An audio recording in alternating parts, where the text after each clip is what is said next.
Well, we're back again. Same morning. A couple hours later, it is now 20 minutes to 12. Silver's down 364. For complete transparency, I just want you to know I jumped back in when silver was down at 350 and bought 20 American Eagles.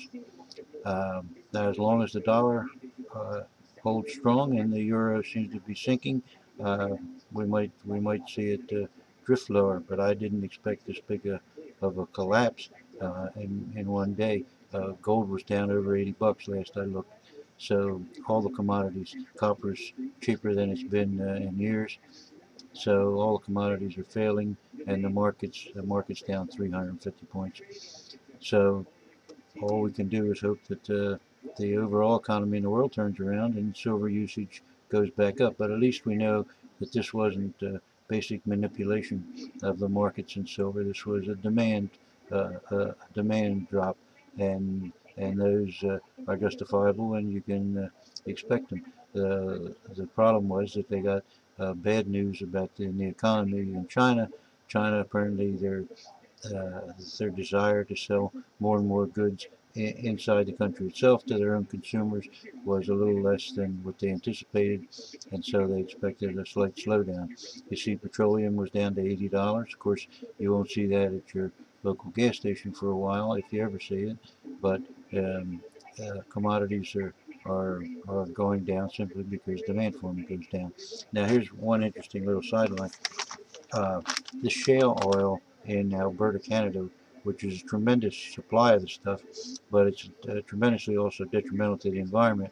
They proposing a pipeline from Alberta to the Gulf of Mexico in Texas, and that they want to ship 770,000 barrels a day down this pipeline to be turned into light diesel, which is very applicable for this type of crude oil.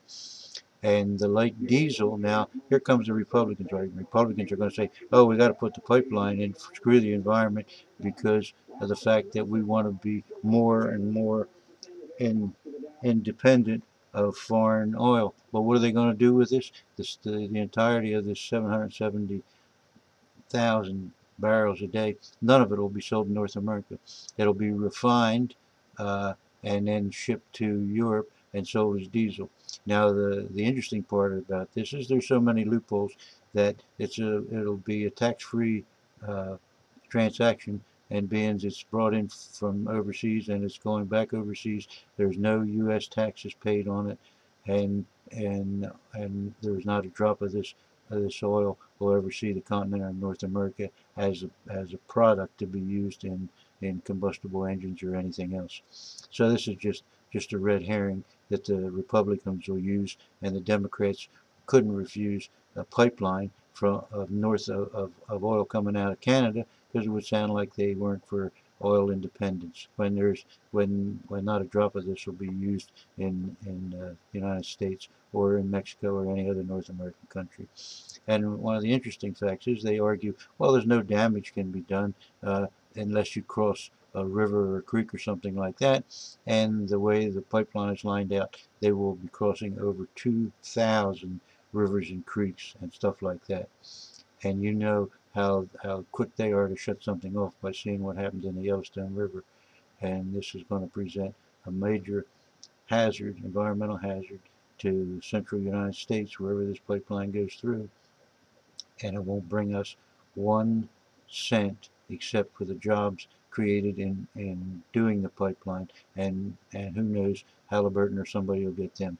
So this is not a boom for the U.S. of A. This is just another way of getting around paying taxes and dumping it on the Democrats. Thank you for your time, and buy on the dip. That's all I can say. I've put a little over 2,000 into silver today, and if continues to drop tomorrow, maybe I'll put some in tomorrow, and who knows what happens on the weekend. Thanks for your time. Signing off.